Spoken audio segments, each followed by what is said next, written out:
Hello everyone. सो इस lecture में हम लोग जो बात करने वाले हैं वो आर्चेस की बात करने वाले हैं। फर्स्ट ऑफ ऑल मैं आप लोगों को क्लियर कर लूँ कि यहाँ पे हम जो गेट के टॉपिक को डिस्कस कर रहे हैं, जिसमें इंट्रोडक्शन ऑफ गेट मैंने जब लिया था और मैंने आपको सिलेबस से इंट्रोड्यूस कराया था, तो मैंने आपको बताया था कि मैं नंबर ऑफ टॉपिक यहाँ पे गेट में जिसमें क्वेश्चन आते हैं उनको मैं कवर करने वाला हूँ। जिसमें सबसे इंपॉर्टेंट टॉपिक था स्टैटिक एंड किनेमेटिक इंडिटर्मिनेसी, जो कि ट्रस और स्ट्रक्चर के ऊपर कैसे निकालते हैं, पूरा डिटेल में मैंने आपको बताया। उसके ऊपर नंबर ऑफ क्वेश्चंस मैंने प्रैक्टिस करवाया। फिर सेकंड टॉपिक मैथड्स के ऊपर जब मैं आया था, तो मैथड्स के ऊपर मैंने बात की, जिसमें से नंबर ऑफ क्वेश्चंस आते हैं लेकिन थोड़े कम आते हैं। तो मैंने वहाँ पे इंपॉर्टेंट जो बताया था, स्लोप एंड डिफ्लेक्शन की जो इक्वेशंस होती हैं, जो वो कंडीशंस मैंने आपको बताई थी, वो फॉर्मूले मैंने आपको बताए थे, वहाँ पे इंपॉर्टेंट है, कुछ प्रैक्टिस वहाँ पे भी करी। फिर हम लोग आगे गए, हमने ट्रस की बात करी, जो अगेन एक इंपॉर्टेंट टॉपिक है, जिससे कई बार क्वेश्चंस आपको देखने को मिलेंगे गेट या अदर कॉम्पिटेटिव एग्जाम में। ट्रस के भी नंबर ऑफ क्वेश्चंस की हमने प्रैक्टिस की। अब जो हम बात कर रहे हैं वो फोर्थ टॉपिक आर्चेस की बात कर रहे हैं। अगर मैं आर्चेस की बात करूं तो आर्चेस क्या होता है, कितने टाइप के आर्चेस होते हैं, वो सारी की सारी जो है डिटेलिंग मैंने वो जो अपना कोर्स कवर किया है, मैंने आर्चेस अपनी फोर्थ यूनिट थी, वहाँ पे पूरा मैंने डिटेल में बताया कि बेसिकली आर्च क्या होता है, आर्च को किस तरीके से बीम से रिप्लेस किया जाता है, आर्च कितने टाइप के होते हैं, 2 इंच आर्च क्या होता है, 3 इंच आर्च क्या होता है। उसके लिए आप वहाँ जाइए, उस क्वेश्चन के लेक्चर को सुनिए और पूरा आर्चेस का इंट्रोडक्शन देखिए और वहाँ पे क्वेश्चन की प्रैक्टिस करिए, कैसे वर्टिकल रिएक्शन निकालते हैं, कैसे हॉरिजॉन्टल रिएक्शन निकालते हैं, ठीक है, रेडियल शेयर क्या होता है, नॉर्मल थ्रस्ट क्या होता है, बाइंडिंग मोमेंट किसी आर्च पे मैक्सिमम कैसे निकालते हैं। वहाँ पूरे क्वेश्चन की प्रैक्टिस मैंने करा। यहाँ पे कुछ उससे रिलेटेड मैं क्वेश्चन करने वाला हूँ। यहाँ पे मैं आर्चेस के बहुत सारे क्वेश्चन नहीं करने वाला हूँ, बिकॉज इसके बाद इसके क्वेश्चन कई बार आ भी जाते हैं, कई बार नहीं भी आते हैं, बहुत ज़्यादा क्वेश्चन देखने को हमको नहीं मिलेंगे।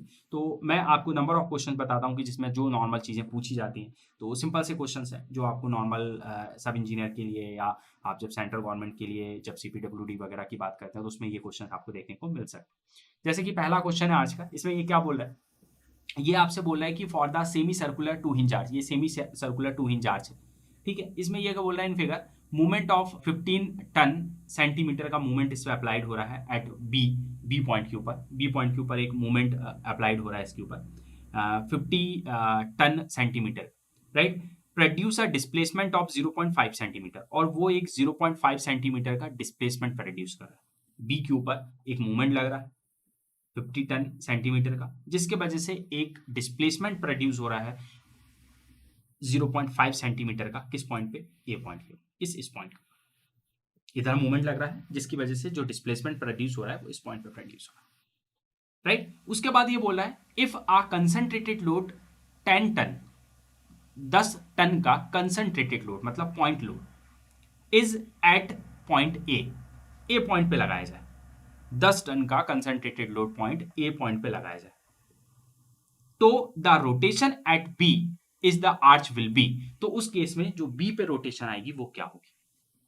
क्वेश्चन को समझिएगा क्या बोल रहा है, वो ये बोल रहा है कि बी पे एक 50 टन सेंटीमीटर का मूवमेंट है, उसके वजह से डिस्प्लेसमेंट ए पॉइंट पे जो आ रहा है वो 0.5 सेंटीमीटर, और अब ये बोल रहा है कि ए के ऊपर 10 टन का लोड लगा दीजिए, उसकी वजह से आपको रोटेशन देखनी है किस पॉइंट पे, बी पे कितनी आएगी। इसका मतलब एक पे मूवमेंट लगा है, दूसरे पे डिस्प्लेसमेंट दे दिया, दूसरे पे लोड लगा के पहले के ऊपर रोटेशन पूछ रहा है।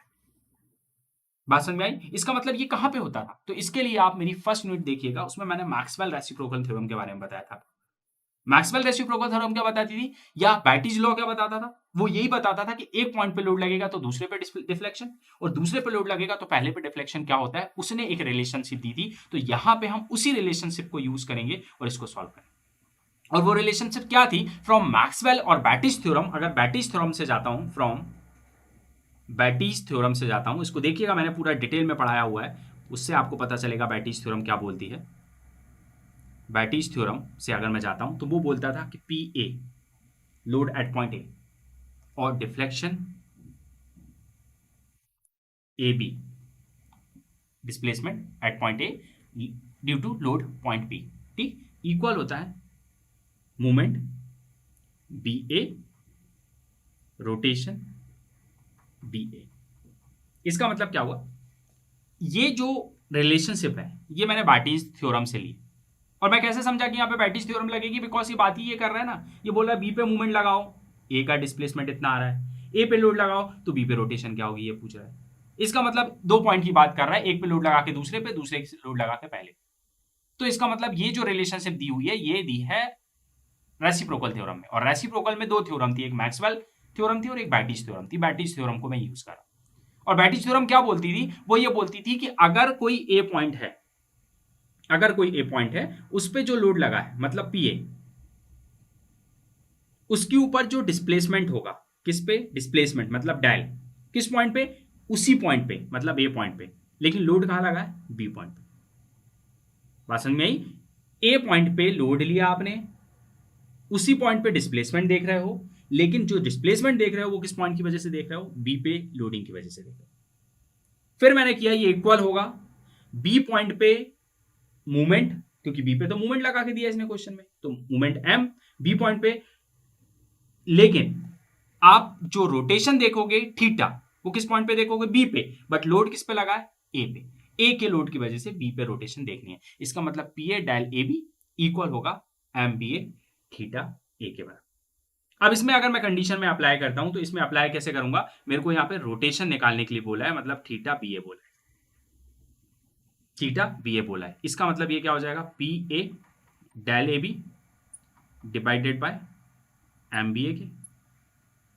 इसका मतलब मेरा थीटा बी ए हो जाएगा, इसको मैं सॉल्व करूं, P A load at point ए कितना दिया हुआ था 10 टन क्वेश्चन में, तो ये हो जाएगा पी ए की value 10 ton into displacement at point A के ऊपर डिस्प्लेसमेंट दिया हुआ था, कितना दिया था, डिस्प्लेसमेंट दिया था डेल 0.5 सेंटीमीटर, तो ये 0.5 हो जाएगा डिवाइड बाय मूवमेंट, मूवमेंट कितना बोला था, तो बी पॉइंट पे एक मूवमेंट लगा हुआ था, बी पॉइंट पे एक मूवमेंट लगा था मूवमेंट, और वो कितना था 50 टन का, तो इसका मतलब डिवाइड बाय यहाँ पे कितना हो जाएगा 50, तो यहाँ से रोटेशन थीटा बी ए हो जाएगी इक्वल, इसको आप पूरा सॉल्व करोगे तो ये आएगा 0.1 रेडियंस, 0.1 रेडियंस, और ऑप्शन कितना है 0.1 0.001 0.0001 और 0.01।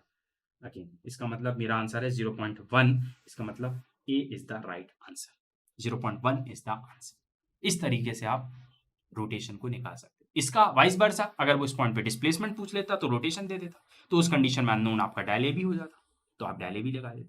तो ये रिलेशनशिप से यूज करके आप इस तरीके से थीटा को निकाल सकते हैं, राइट। अब इसी तरीके से मैं अगर सेकंड क्वेश्चन की बात करता हूँ, सेकंड क्वेश्चन भी मुझे दिया हुआ, और इस क्वेश्चन में मुझसे ये क्या पूछ रहा है, इस क्वेश्चन में मुझसे ये पूछ रहा है कि ये एक आर्च है, 3 हिंज आर्च है आपके पास, ये 3 हिंज आर्च आपको दिखता है, और इसके ऊपर आपको हॉरिजॉन्टल रिएक्शन बनानी कि ये हॉरिजॉन्टल थ्रस्ट कितनी लग रही है, ये horizontal thrust find out.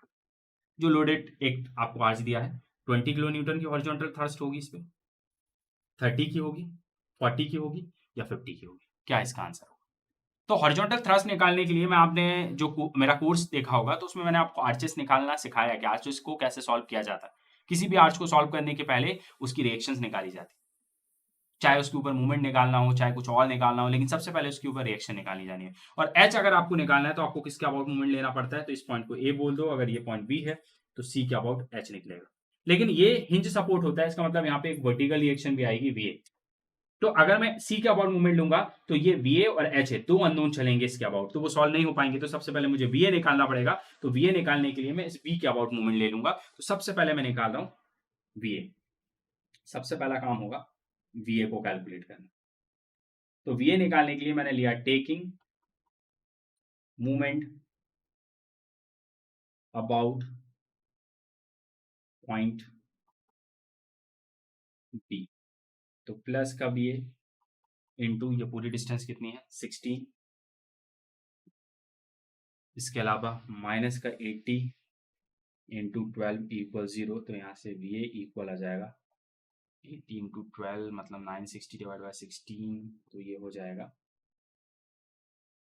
60 kilo Newton V A की वैल्यू। वी ए कैसे निकाला, इस बी के अबाउट मूवमेंट लिया, यहाँ से वी ए जाएगा ऊपर की तरफ मतलब क्लॉकवाइज, वी ए इंटू ये परपेंडिकुलर डिस्टेंस, तो 8 + 8 16, तो वी ए इंटू 16, और यहीं खड़े रहिएगा, ये 80 का लोड लगेगा, नीचे आ रहा मतलब एंटी क्लॉक, 80 इंटू ये डिस्टेंस, तो ये कितनी हो जाएगी, ये टोटल 16 है जिसमें से ये 4 माइनस कर दीजिएगा तो कितनी बचेगी 12, तो 18 इंटू 12 इक्वल 0 से इक्वेट किया। अब जब इसके अबाउट मूवमेंट ले रहे हैं तो इसमें एच नहीं आता, क्योंकि वो उस पर्टिकुलर डिस्टेंस उस पॉइंट पे लग रहा है, तो डिस्टेंस 0 हो जाती है, तो वी ए 60 आ गया। अब मैं ले लेता हूँ taking movement about point C centre point का अबाउट ले लेता हूँ एच निकालने के लिए। तो इसके अबाउट लूंगा तो ये कंडीशन बनेगी प्लस का वी ए इंटू 8 माइनस का एच इंटू 4 और माइनस का 80 इंटू 4 इक्वल 0।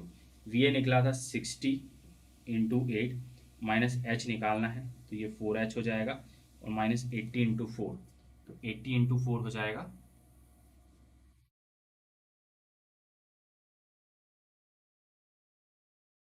इक्वल 0। तो यहाँ से मेरा h आ जाएगा सॉल्व हो 40 किलो न्यूटन। ठीक है, ये आएगा 40 किलो न्यूटन। इसको पूरा सॉल्व करेंगे तो 40 किलो न्यूटन, इसका मतलब 40 kilo newton. Answer C is the right answer. C इसका आंसर। कैसे निकाला ये एच का अबाउट? सबसे पहले वी ए निकाला, वी का अबाउट मूवमेंट ले लिया। कैसे निकाला वो बता दिया मैंने आपको। अब मेरे को ये एच निकालना है तो सी का अबाउट मूवमेंट लिया, तो सी पे खड़ा हो गया। यहाँ से वी ए जाएगा क्लॉकवाइज ऊपर जा रहा है, clockwise V A into perpendicular distance 8 हो जाएगी। सी के लिए डिस्टेंस 8 है तो मैंने लिया वी ए इंटू 8। उसके बाद इसी पॉइंट पे खड़ा हो जाऊंगा, यहाँ से एच लगेगा एंटी क्लॉक तो माइनस का एच इंटू परपेंडिकुलर डिस्टेंस 4 है तो माइनस एच इंटू 4। उसके बाद इसी पॉइंट पे खड़े रहूंगा, ये ले लिया ये ले लिया, ये 80 का लोड नीचे से ऐसे आएगा मतलब एंटी क्लॉक माइनस 80 इंटू ये डिस्टेंस, तो ये टोटल 8 है, ये 4 है तो ये कितनी बची 4। इसका मतलब माइनस 80 इंटू 4 इक्वेट किया 0 से तो एच आएगा यहाँ पे कितना 40 किलो न्यूटन। तो 40 किलो न्यूटन इज या राइट आंसर। तो कभी भी याद रखिएगा हॉरिजॉन्टल थ्रस्ट निकालनी है, 3 हिंज आर्च है तो सबसे पहले आपको ए पॉइंट पे जो वर्टिकल रिएक्शन है उसको निकालना पड़ेगा, उसके बाद आपका एच निकलेगा सी के अबाउट मूवमेंट लेके कुछ इस तरीके से। तो इस तरीके से आप आर्चेस के क्वेश्चंस को सॉल्व कर सकते हैं। नेक्स्ट लेक्चर में मिलेंगे, कुछ 1-2 प्रॉब्लम्स और देखेंगे और देखेंगे किस तरीके से आर्चेस के और डिफरेंट क्वेश्चंस बन सकते हैं। Thank you.